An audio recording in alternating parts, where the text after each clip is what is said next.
اللہ تعالیٰ نے فرمایا لإیلاف قریش، وہ قریش کو رغبت دلانے کے سبب سے، ایلافہم رحلۃ الشتاء والصیف، انہیں سردیوں اور گرمیوں کے تجارتی سفر سے مانوس کر دیا۔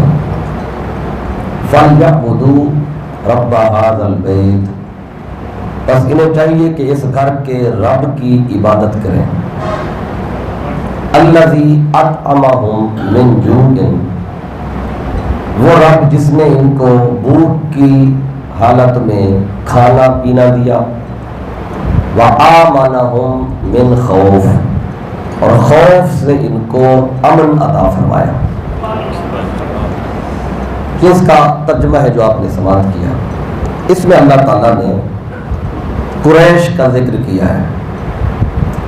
آپ جانتے ہیں کہ ہمارے آقا صلی اللہ علیہ وآلہ وسلم، آپ کا قبیلہ جو ہے وہ قریش تھا۔ قریشی بھی اور ہاشمی، یہ دو لفظ آپ سنتے ہیں۔ تو آج ہم اس کو بھی سمجھیں گے کہ آپ صلی اللہ علیہ وسلم کے خاندان کو قریش کیوں کہا جاتا ہے، اور پھر ہاشمی کیوں کہا جاتا ہے، اور ہاشم کا معنی کیا ہے، اور قریش کا معنی کیا ہے۔ یہ دونوں لفظ ہمارے معاشرے میں مختلف ممالک کے اندر ہاشمی اور قریشی، یہ آج بھی یہ نسبت موجود ہے۔ تو اکثر لوگوں کو یہ پتہ بھی نہیں ہے کہ قریش کا معنی کیا ہے۔ اس سے ہے قریشی، یعنی قریش والا، اور پھر ہاشم سے بنا ہاشمی، یعنی ہاشم والا۔ تو آج ان دو ہی کو ہم دیکھ پائیں گے لفظوں کو، کہ قریشی کیوں ہے اور اس کی اصل کیا ہے، اور ہاشمی ہونا کیا ہے، کہ کم از کم آپ صلی اللہ علیہ وسلم کا جو خاندان ہے تو اس حوالے سے بات ہو جائے اور سورہ قریش کی تفسیر بھی ہو جائے، کیونکہ ماہ میلاد ہے، اور میلاد کا معنی ہے ولادت، پیدائش، اور انگلش میں اس کو برتھ کہتے ہیں۔ تو میرے آقا صلی اللہ علیہ وسلم کی جس خاندان میں ولادت ہوئی ہے وہ خاندان قریش ہے، وہ خاندان ہاشمی ہے۔ تو میرے آقا صلی اللہ علیہ وسلم کے خاندان میں سب سے پہلے قریش کس کو کہا گیا؟ یہ کسی ایک بندے کا نام تو نہیں تھا۔ آقا کے خاندان میں جو آپ کے آبا ہیں، جو آقا کے اجداد ہیں، ان میں کسی کا بھی اصل نام نہ قریشی تھا نہ ہاشمی تھا۔ اصل نام کچھ اور تھا، یہ دیا گیا بعد میں۔ کیوں دیا گیا؟ کہ جب اس ذات سے کوئی ایسا کام سرزد ہوا کہ اس کام کو جب لوگوں نے دیکھا تو ان کی زبانوں سے یہ بغیر سوچے سمجھے نکلا کہ یہ قریشی ہے، اور کسی کے لیے نکلا ان کی زبان سے کہ یہ ہاشم اور ہاشمی ہے۔ یہ نام اس طرح آقا کے خاندان میں آبا میں کسی کا نہیں تھا۔ کیسے پڑا، اس کو آج آپ نے سمجھنا ہے۔ میرے آقا صلی اللہ علیہ وسلم نے اپنے خاندان میں، آبا میں، اپنے اجداد میں، میرے آقا نے کچھ جو نام ہے وہ خود بتائے تھے۔ یعنی 18 جو میرے آقا کے اجداد ہیں، یعنی باپ کے بعد دادا، دادے کے بعد پردادا، پھر اس کے بعد اگلا دادا، پھر اس کے بعد اگلا، تو یعنی جہاں جہاں سے مصطفیٰ کا نور چلتا رہا، آقا نے ان میں 18 تک تو آقا نے خود بتایا، 18 تک، اور وہ جامع ترمذی میں حدیث پاک ہے۔ اور پھر اس کو امام بیہقی نے دلائل النبوت میں حضرت انس بن مالک رضی اللہ تعالیٰ عنہ سے روایت کیا ہے۔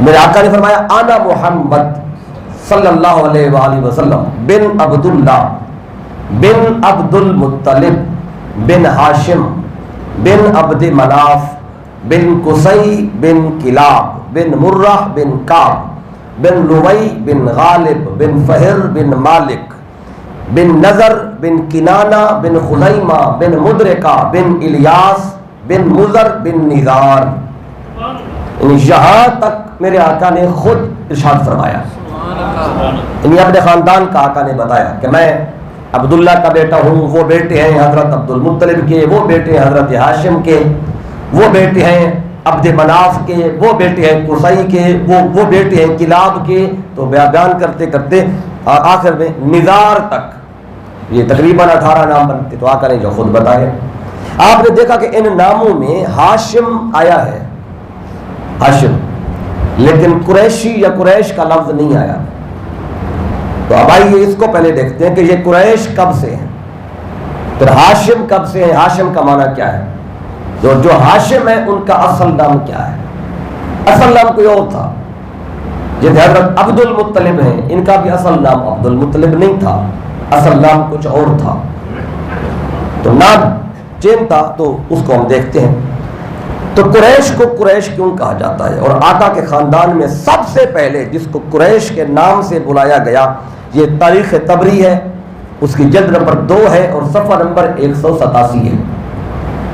اس میں لکھا ہے کہ لما نزل قص الحرم وغلب علیہ فعل افعالا جمیلۃ وقیل له القرشی فهو اول من سمی به.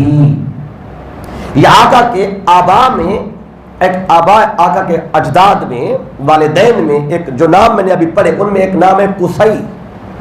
اب قصی کو قصی کیوں کہتے ہیں اس کی بھی وجہ بتاتا ہوں. یہ لفظ آپ سنتے ہیں اقصا، اقصا، اقصا کا معنی ہے جو بہت زیادہ دور ہو. مسجد اقصا کیوں کہتے تھے مسجد اقصا؟ کیونکہ یہ مکہ سے بہت دور تھی، دور ہونے کی وجہ سے اس کو اقصا کہا جاتا تھا.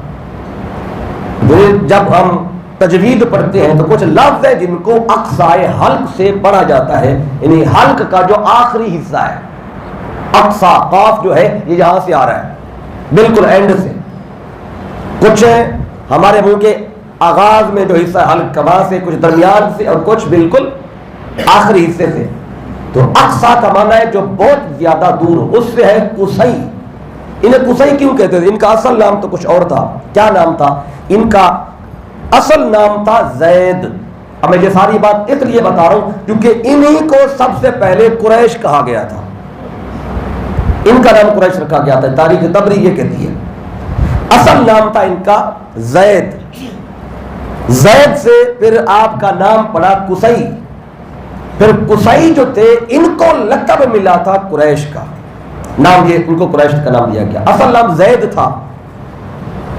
تو ان کے والد جو ہیں ان کا نام تھا کلاب، قصی بن کلاب. جو بھی نسب آپ کے سامنے پڑھا اس میں آقا کے آبا میں قصی آیا، وہ بیٹے تھے کلاب کے.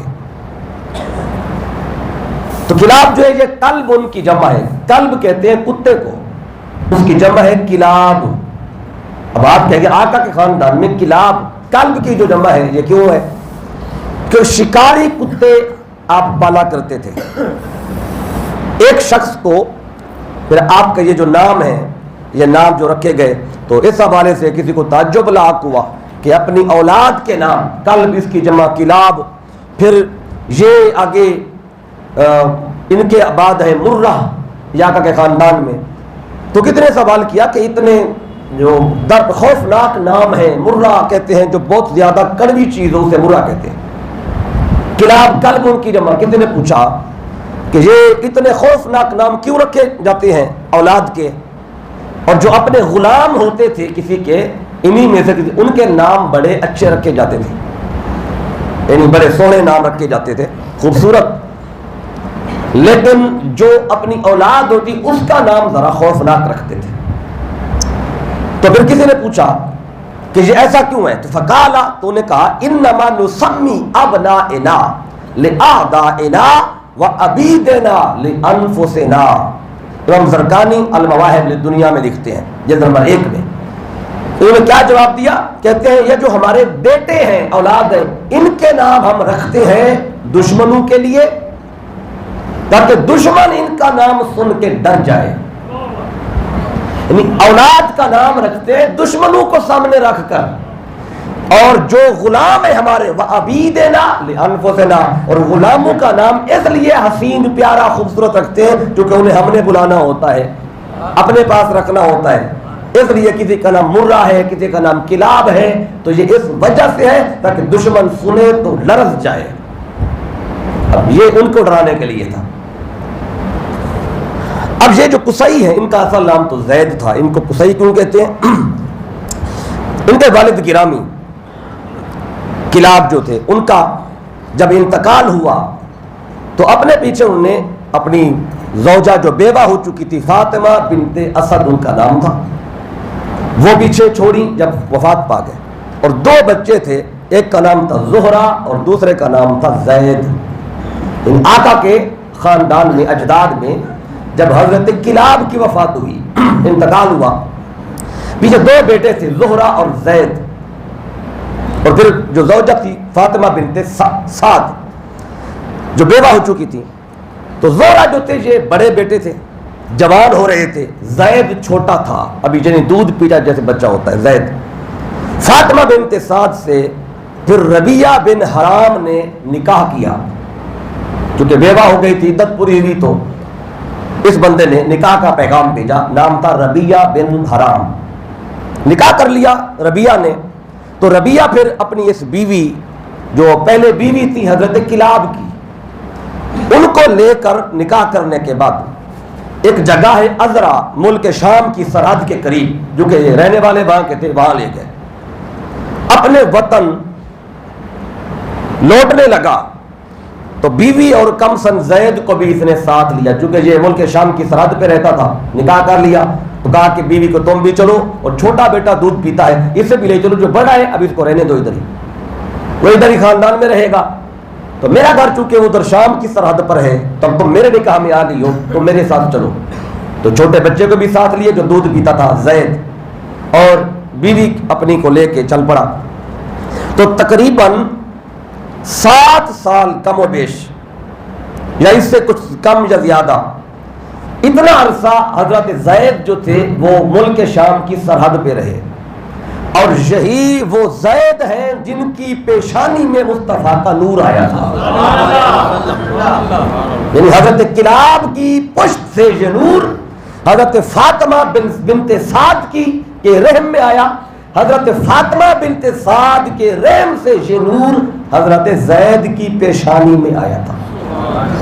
دو ہی بیٹے حضرت کلاب کے، اب ایک تو جو بڑے تھے ان کی پیشانی میں نہیں آیا، بلکہ حضرت زید جو چھوٹے تھے، اب انہی کو لے کے پھر وہ ان کی والدہ کو بھی لے کے تو وہ چلا گیا وہ ملک شام کی سرحد پہ۔ اب حکمرانی چونکہ کرنی تھی یہ سارے خاندان نے مکے پہ، لیکن اب وہ ملک شام کی سرحد پہ چلا گیا، تو چونکہ وہاں کچھ عرصہ گزارا، تو ایک دن کسی نے زید کو غریب الوطنی کا تانا دیا کہ تم تو مکے کے تھے، تمہارے باپ تو کلاب مکے کے تھے، تو تم اتنے سالوں سے یہاں ملک شام کی سرحد پہ رہ رہے ہو، غریب الوطنی کا تانا دیا۔ یہ آئے اور ماں سے آ کے ساری بات کی کہ لوگ مجھے غریب الوطنی کا، میں وطن سے بہت دور ہوں، میرا وطن یہ نہیں ہے، میرا وطن تو وہ ہے حرم مکہ، تو مجھے غریب الوطنی کا لوگ تانا دیتے ہیں۔ تو آپ کی ماں نے پھر کیا کیا کہ اگلے سال جب حاجی حج پہ جا رہے تھے انہیں کے ساتھ زید کو مکے میں روانہ کر دیا، بیٹا جاؤ، تمہارا خاندان، تمہارا قبیلہ، تمہارا سارا کچھ وہاں پہ ہے، تم وہاں کے سردار ہو۔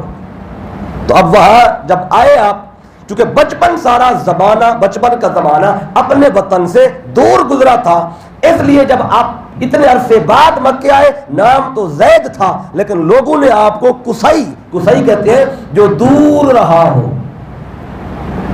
اقصیٰ بنے کا جو سب سے زیادہ دور، نام زید تھا لیکن گھر سے دور رہنے کی وجہ سے لوگوں نے آپ کا نام قصی رکھ دیا، اور آپ زید کے نام کی بجائے اس قصی اس نام سے پھر مشہور بھی ہو گئے۔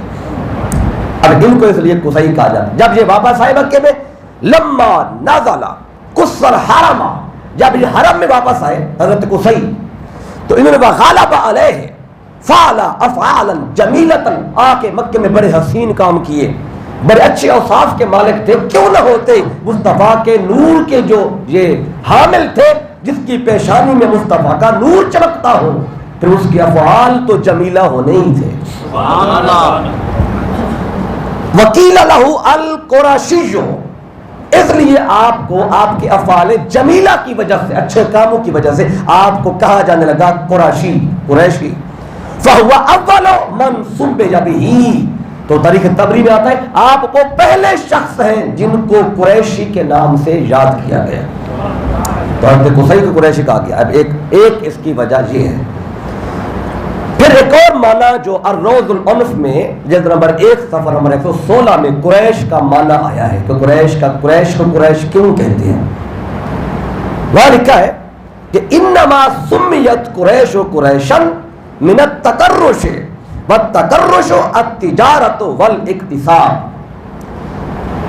قریش کو قریش اس لیے کہتے ہیں کہ یہ لفظ نکلا ہے تقرش سے، اور تقرش کسے کہتے ہیں؟ تجارت کو اور اقتصاد کو، یعنی کمانے کو. چونکہ تجارت کرنا اس خاندان کا سارا دار و مدار تجارت پہ تھا. چونکہ یہ سارا سال تجارت میں ہوتے تھے تو تجارت کرنے کی وجہ سے ان کو کہا جانے لگا قریش، یہ قریشی ہیں، تجارت کرنے والے. تو یہ دوسرا بھی معنی میں نے آپ کو بتا دیا. پہلا معنی تھا افعال جمیلہ کی وجہ سے، اچھے کام کی وجہ سے قریشی کہا گیا حضرت قصی کو.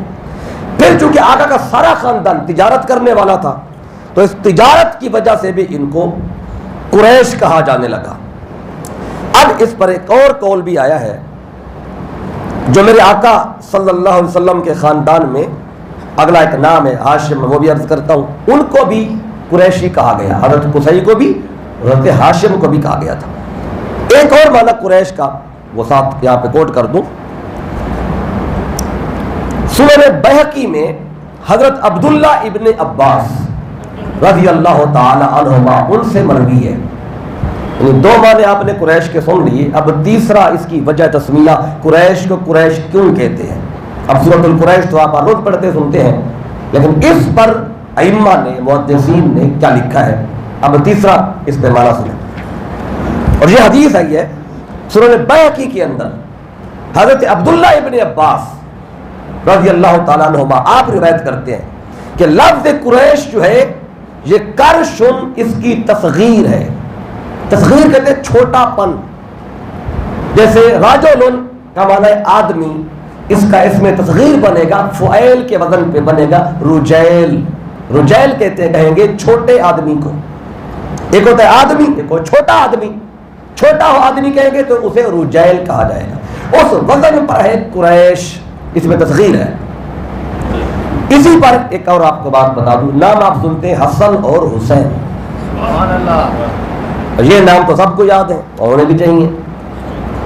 تو حسین جو ہے یہ اس میں تصغیر ہے. حسین، قریش، عزیر، عمیر، یہ جو نام بھی اس وزن پہ آئے گا اس میں تصغیر کا معنی پایا جائے گا، چھوٹا پن ہوگا. اب چونکہ قریش کا آپ کو بتا رہا ہوں تو ساتھ ہی آپ یہ میں نے کہا حسین کا بھی آپ کو بتا دوں تاکہ ناموں کی پہچان بھی ہو. کسی کا نام عزیر بھی ہو سکتا ہے، فعیل کے وزن پر طفیل ہوتا ہے، طفیل، تو وہ بھی اس میں چھوٹا پن پایا جائے گا. جو نام بھی لفظ بھی اس وزن پہ ہوگا بس یہ سن لیں اس کے اندر چھوٹا پن پایا جائے گا. یہ عربی زبان کا قاعدہ ہے. اب حسن اور حسین، اب میرے آقا کے شہزادے ہیں امام حسن مرتبہ، آقا نے یہ نام رکھا تھا. اور جب امام حسین پیدا ہوئے آقا نے نام ان کا بھی حسن رکھا. پہلا شہزادہ پیدا ہوئے ان کا نام بھی حسن رکھا. دوسرے شہزادے کا نام بھی آقا نے حسن ہی رکھا، لیکن چھوٹے کو ہم حسین کہتے ہیں اور آقا بھی حسین کہتے ہیں. آقا حسین کہا کرتے تھے. کیوں؟ حسن کی تصغیر ہے حسین فاعل کے وزن پہ. حسن کا معنی ہے حسن اور حسین کا معنی ہے چھوٹا حسن.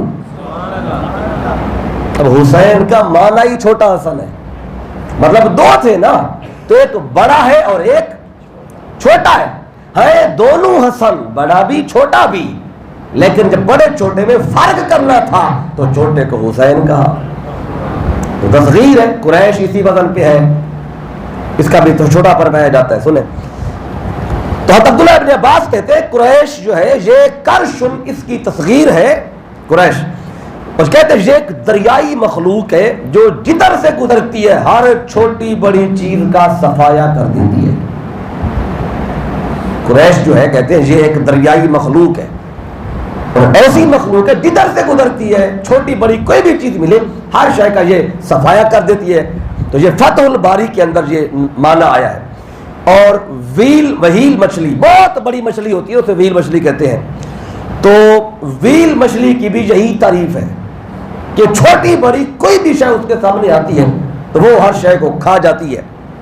قریش کو بھی یہ لقب اسی لیے دیا گیا کہ وہ سب پر چھا جاتے تھے اور کوئی بھی ان کے سامنے ٹک نہیں سکتا تھا. چونکہ ان کے سامنے کوئی ٹک کے نہیں سکتا تھا جو بھی آتا تھا اس کو سائڈ پہ کر دیتے, ہمیشہ غالب رہتے. اس وجہ سے ان کو کہا جاتا تھا کہ یہ قریش ہے. اب یہ میں نے آپ کو 4 وجوہات بتا دی ہیں کہ ان کو قریش کیوں کہا گیا, آخر خاندان کو لفظ قریشی سے کیوں یاد کیا جاتا ہے. اب اس پر ایک اور جو سورۃ القریش کے حوالے سے ہے کہ یہ جو لیلاف قریش ایلافہم رحلۃ الشتاء والصیف کہ سردی میں بھی گرمی میں بھی جو تجارت تھی وہ گرمی جب سخت ہوتی تب بھی تجارت رک جاتی اور سردی سخت ہوتی تب بھی تجارت رک جاتی. بس مصطفیٰ کا خاندان ہی تھا جو سخت سردی میں بھی ان کے قافلے جاتے تھے, سخت گرمی میں بھی انہی کے قافلے جاتے تھے. سارے عرب کے اندر قافلے رک جاتے, اگر کسی کے قافلے چلتے تھے تو وہ تھے جن کی پیشانیوں میں مصطفیٰ کا نور چل رہا تھا. یہ اللہ تعالیٰ نے اس خاندان کو الگ سے شان دی تھی. اب دیکھیں حضرت قصی جو ہیں ان کے بیٹے تھے حضرت عبد مناف, اور حضرت عبد مناف جو ہیں ان کے 4 بیٹے تھے. عبد مناف کے 4 بیٹے تھے. 4 بیٹے, ان میں پہلے بیٹا بڑے بڑے کا نام تھا ہاشم, اور پھر دوسرے بیٹے کا نام تھا عبد شمس, تیسرے بیٹے کا نام تھا نوفل, اور چوتھے بیٹے کا نام تھا مطلب. یہ جو عبد مناف ہیں انہی کے جو 4 بیٹے ہیں, اب 4 میں سب سے بڑے کا نام تھا ہاشم اور سب سے چھوٹے بیٹے کا نام تھا مطلب, اور انہی مطلب سے آگے آپ کو بتاؤں گا عبد المطلب, انہی سے آگے چلے گا. اب یہ 2 نام ہیں, اب ان کو آپ نے سننا ہے کہ حضرت ہاشم جو ہیں ان کی بہت, اب قریش کا آپ نے سمجھ لیا قریشی, اس سے قریش, اب ہاشم اور ان سے ہاشمی. تو عبد مناف 4 بیٹے تھے, میں نے 4 کے نام بتا دیے. بڑے بیٹے کا نام ہاشم, اصل نام ان کا ہاشم نہیں تھا, مشہور یہ ہوا جیسے قصی کا اصل نام زید تھا, مشہور قصی ہوا. کیوں کیا پہلا ابتدائی عرصہ گھر سے دور رہے, گھر سے دور رہنے کی وجہ سے وہ بن گئے قصی. زید بھول گیا سب کو, قصی سب کو یاد رہا. اسی طرح یہ جو ہاشم ہے ان کا اصل نام تھا عمر, عمر عین میم را اور آگے واو لکھی ہوتی ہے, جیسے آپ عام طور پہ عمرو پڑھتے رہتے ہیں. عمرو نہیں ہوتا, یہ عمر ہوتا ہے. آگے واو نہ ہو تو پھر پڑھیں گے عمر, اگر آگے عمر کے آگے واو لکھی ہو پھر کیا پڑھیں گے عمر. پڑھنے کا یہ عربی کا انداز ہے عمر. تو ان کا اصل نام تھا عمر, تو ان کو ہاشم کیوں کہا جاتا ہے, اس کی بھی وجہ ہے بڑی خاص. ایک مرتبہ ایسے ہوا کہ مکہ میں قحط آ گیا اور لوگ بھوک کی وجہ سے مرنے لگے, جانور مرنے لگے, سبزہ ختم ہو گیا. جب سبزہ ختم ہوا تو جانوروں کو چارہ نہیں ملا, پانی نہیں ملا, خشک سالی ہو گئی, قحط ہو گیا, لوگ بھوک سے مرنے لگے, کھانا پینا ختم ہو گیا. تو یہ جو تھے عمر, یہ 25 سال کے لگ بھگ 24 سال کے لگ بھگ ان کی عمر تھی, جوان تھے, لیکن جوانی میں اللہ نے آپ کو بہت بڑا تاجر بنایا. یعنی مکے میں بہت بڑے تاجر تھے آپ جوانی کی چھوٹی عمر کے اندر. تو آپ نے جب دیکھا بھی لوگ بھوک سے مر رہے ہیں, کھانا پینا کوئی نہیں ہے, کیونکہ اللہ نے آپ کو بہت کچھ دیا تھا, تو آپ نے ایسا کیا کہ آپ کے پاس کچھ اونٹ تھے, آپ نے ان اونٹوں کو ذبح کرایا, اور ذبح کرانے کے بعد گوشت پکوایا اور اس میں شوربہ جو تھا بہت زیادہ بنوایا. گوشت کا جو شوربہ تھا زیادہ بنوایا چونکہ لوگ زیادہ بھوکے تھے. جب زیادہ شوربہ تیار ہو گیا پھر آپ نے روٹیاں پکوائیں, پھر آپ نے خود اپنے ہاتھوں سے شوربے میں روٹی کو توڑ توڑ کے ڈالا جیسے سرید بنائی جاتی ہے. یعنی کہ روٹی کے ٹکڑے کرتے گئے اور شوربے میں ڈالتے گئے. تو پھر جب یہ سارا تیار ہو گیا پھر آپ نے عرب کے اندر مکے میں جو جو بھوکا تھا اعلان کر دیا آؤ جسے بھوک ہے آ جائے. دسترخوان لگ گیا ہے عمر کے پاس, تو جس نے کھانا ہے جی بھر کے کھا لے. تو جتنے بھی بھوکے, کوئی 2 دن سے, کوئی 5 دن سے, کوئی ہفتے 10 دن سے روٹی نہیں کھائی تھی, اور ادھر سالن روٹی سرید اور اوپر گوشت, یہ سارا کچھ مل گیا, تو ہر ایک نے پیٹ بھر کے کھایا. اور جب بھوکوں کے پیٹ بھر گئے تو پھر ان کے من سے اندر سے حضرت عمر کے لیے دعا نکلی. کیا دعا نکلی؟ یعنی آپ کو اگر کوئی بندہ کھانا کھلا دے تو آپ آخر میں دعا کریں گے. اگر کوئی کھلانے والے بندے کا نام اگر عبد الرشید ہے تو آپ آخر میں دعا میں کہیں گے مولا, اے میرے مولا عبد الرشید کو سلامت رکھ, کیونکہ اس نے مجھے کھلایا ہے. جس نے کھلایا وہ بندہ اس کا نام لے لیتا ہے. اب کھلانے والے کا نام تھا عمر. تو جب کھانا کھا بیٹھے سارے, کھانا کھانے کے بعد اب ان کے زبانوں سے یک لخت یہ جملہ نکلا کہ اللہ ہاشم کو سلامت رکھے. عمر نے کہا, کیا کہا؟ ہاشم. ہاشم کیوں کہا؟ کہ خدا ہاشم کو سلامت رکھے جس نے ہمیں یہ روٹی توڑ توڑ کر شوربے میں بھگو کر کھلائی ہے. ہاشم کا لغوی معنی ہے توڑنے والا, ٹکڑے کرنے والا, کیونکہ آپ نے روٹی کے ٹکڑے کیے تھے اور ٹکڑے کر کر کے تو آپ نے شوربے میں ڈال کے فرید بنا کے کھلائی. تو اس وجہ سے انہوں نے آپ کو عمر نہیں بلکہ ہاشم کہہ کے پکارا. تو اس دن سے لوگ عمر کہنا بھول گئے, ہاشم کے نام سے آپ کو یاد رکھا. ابھی ہاشم کا معنی کیا ہوا؟ توڑنے والا, ٹکڑے کرنے والا. آپ نے کیا توڑا تھا؟ ٹکڑے کیے تھے, روٹی کے ٹکڑے کیے تھے, فرید کھلائی تھی. تو یہ اس وجہ سے آپ کو ہاشم کہا جاتا ہے. اور پھر آپ کے بارے میں آتا ہے بلوغ العرب کے اندر جلد 2 میں یہ سورۃ القریش کے جو لفظ ہیں باقاعدہ آپ کے لیے وہ اس کے ساتھ بیان کیے گئے ہیں.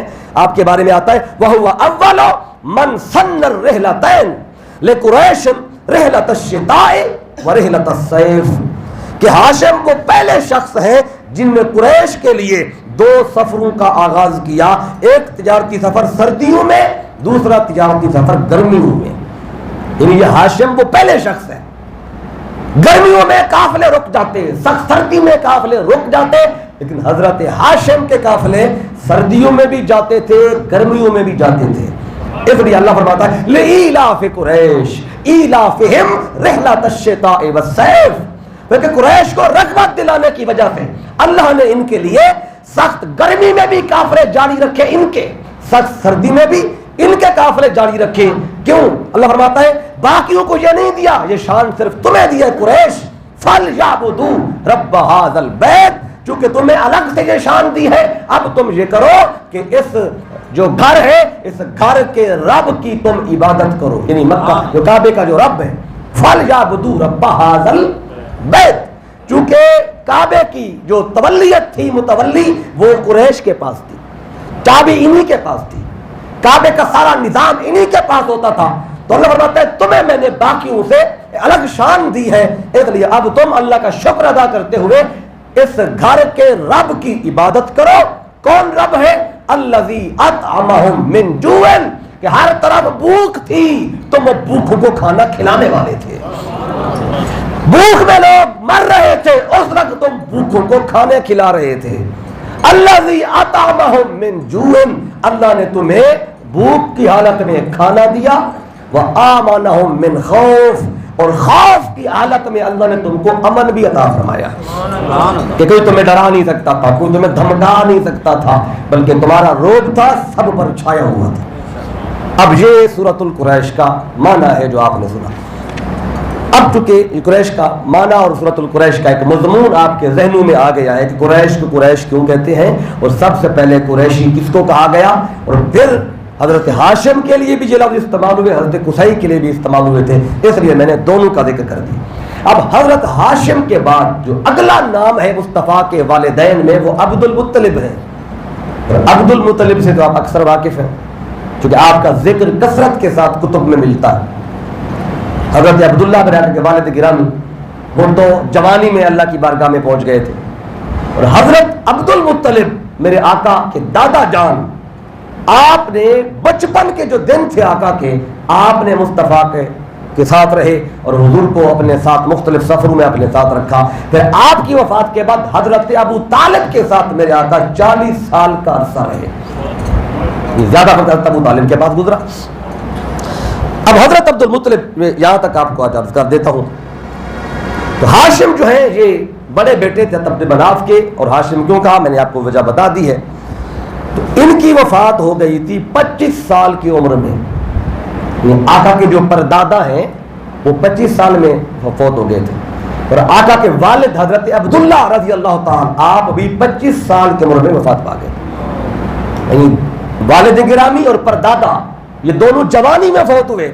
لیکن جو دادا جان ہیں ان کی عمر بڑی ہوئی تھی, زیادہ عمر ہوئی تھی عبد المطلب کی. اب یہ سنیں 25 سال کی عمر میں ان کی وفات ہوتی ہے.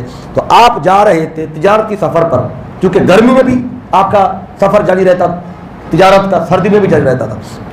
بہت بڑے تاجر جو تھے.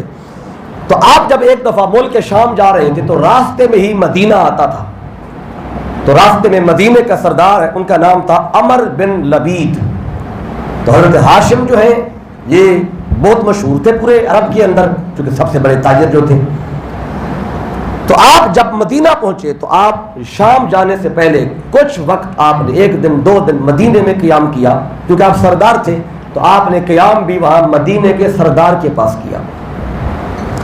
ان کا نام ہے عمر بن لبید. تو جب وہاں پہنچے تو حضرت ہاشم نے, آپ کو پتہ چلا کہ عمر بن لبید کی ایک بڑی نہایت پاکیزہ طاہرہ بیٹی ہے, ان کا نام تھا سلمہ. اور ان کی پاکیزگی اور طہارت پورے مدینے میں بڑی مشہور تھی. اور یہ وہ سلمہ ہے جو مصطفیٰ کی پردادی بنی تھی. یعنی کہ آقا کے خاندان میں, ماؤں میں یا آقا کے آبا میں جو بھی تھا اللہ نے ان کو ہر دور میں پاک رکھا تھا. تو عمر بن لبید جو تھے, ان کی اور بھی بیٹیاں تھیں, لیکن یہ جو سلمہ تھی اس کے حوالے سے بڑے آپ پریشان رہتے تھے کہ یہ طاہرہ بیٹی پاکیزہ بیٹی ہے, یہ میں کس کے نکاح میں دوں؟ کم از کم کوئی اس کے برابر کا بندہ ہو, اسی طرح طہارت والا ہو, اسی طرح تقوی والا ہو جیسی یہ ہے. تو آپ اسی فکر میں رہتے تھے.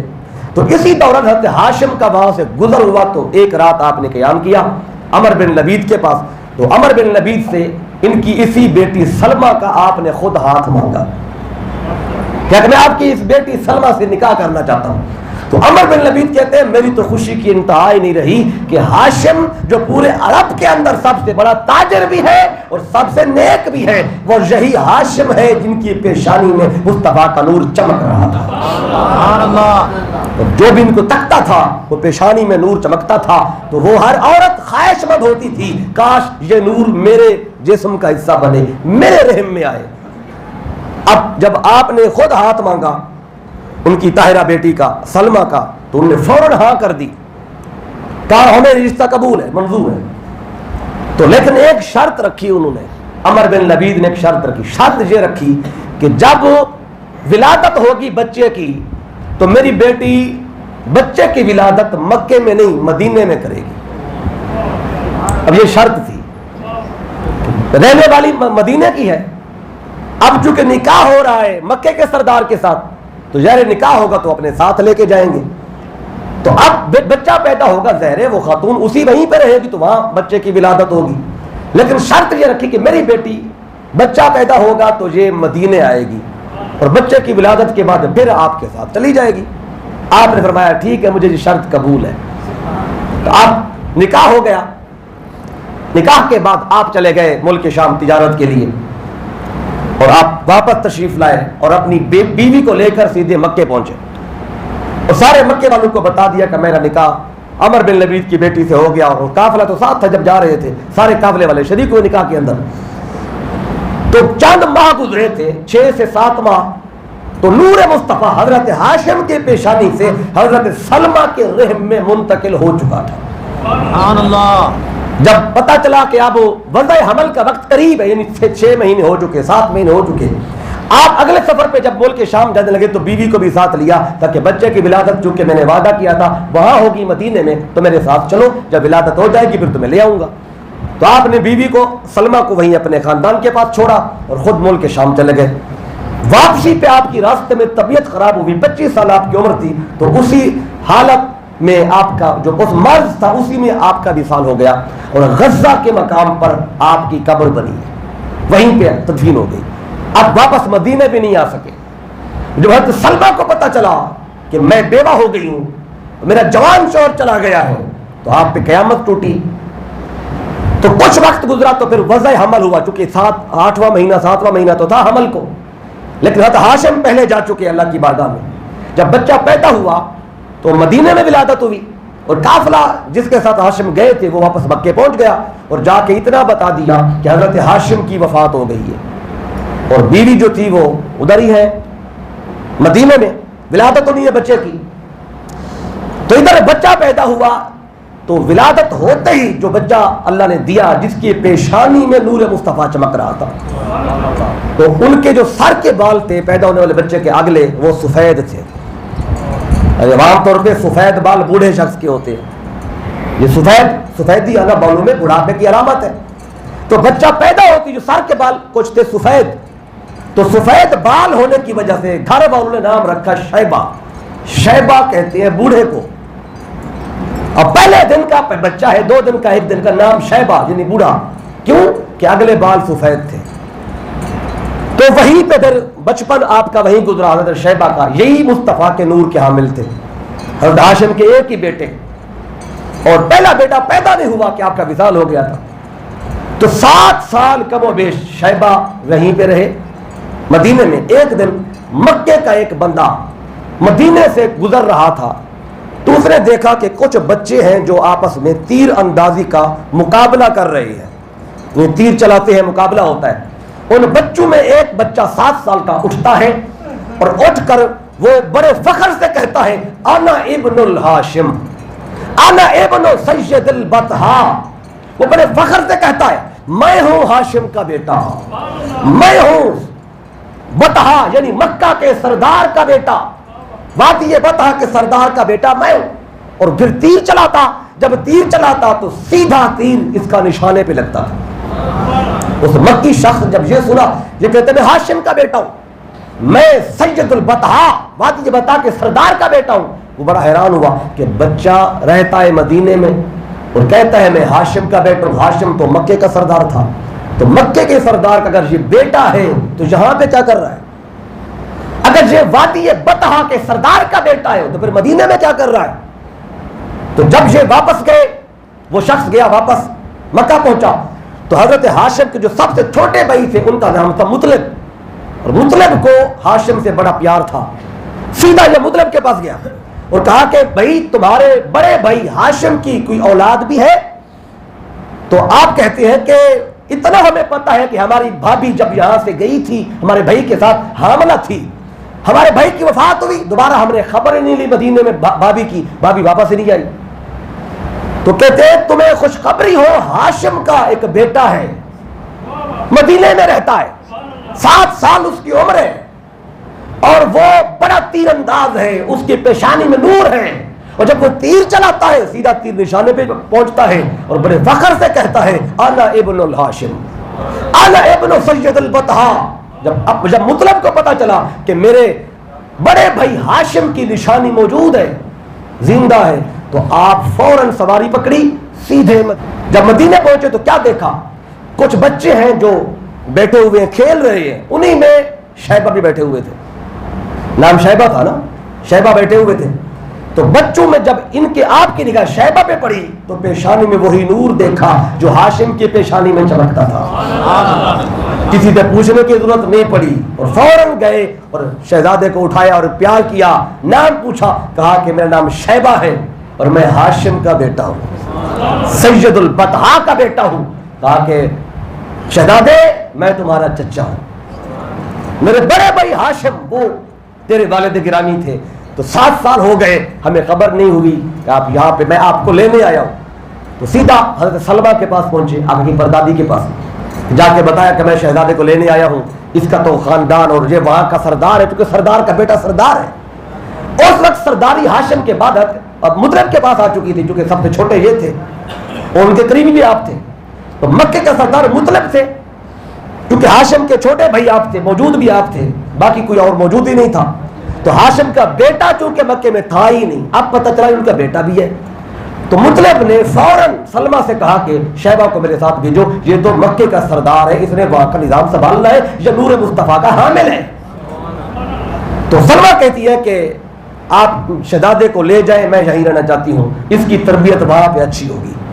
تو آپ نے کیا کیا، خود آگے بیٹھے تو شہزادے کو آپ نے اپنے پیچھے بٹھا دیا، شیبہ کو 7 سال عمر تھی، تو سفر بہت لمبا تھا مدینے سے مکے کا، اور اونٹ کی سواری ویسے مشکل ہوتی ہے، تو راستے میں گرد و غبار بھی شہزادے کے چہرے پہ پڑتا رہا، وہ جو چہرے کی چمک دمک تھی وہ گرد کی وجہ سے نظر نہیں آ رہی تھی۔ جب مکے میں داخل ہوئے تو ہر بندے نے مطلب سے پوچھا، چونکہ آپ سردار تھے مکے کے مطلب، تو کہا اے عرب کے سردار، مکے کے سردار، یہ آپ کے ساتھ بچہ کس کا ہے؟ جب گئے تھے تو آپ کے بچہ کوئی نہیں تھا اس عمر کا، یہ 7 سال کا بچہ کس کا لائے ہو؟ تو آپ یہ نہیں کہتے تھے کہ یہ میرا بھتیجا ہے، یہ بھی نہیں بتاتے اس کا نام شیبہ ہے، آپ کہتے تھے کہ یہ میرا عبد ہے، اور عبد کہتے ہیں عربی میں غلام کو، بس یہ کہتے تھے، کیونکہ کپڑے اور چہرے پہ جو گرد تھی اس وجہ سے شاید مزاح میں کہہ دیتے تھے کہ یہ میرا عبد ہے۔ اب کس کو بتاؤں کہ یہ ہاشم کا بیٹا، ساری کہانی یہاں سنانی پڑے گی، پہنچے کے گھر میں تو سب کو بتا دیں گے، جو راستے میں ملتا پوچھتا کون ہے یہ، آپ ہوتے یہ میرا عبد ہے۔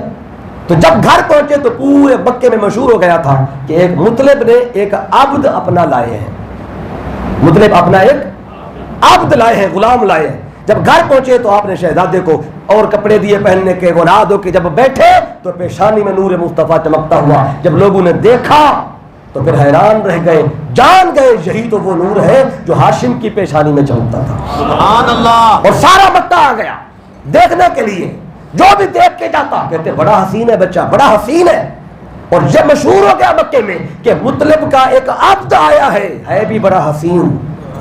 تو آپ نے پھر پورے مکے میں جب سارا جمع ہو کے اعلان کیا کہ یہ میرا عبد نہیں ہے بھئی، یہ ہے میرا بھتیجا، یہ میرے بڑے بھائی ہاشم کی آخری نشانی ہے۔ لیکن مکے والوں کو شیبہ بھول گیا، مطلب کا عبد یعنی عبد المطلب، یہ سب کو یاد رہا۔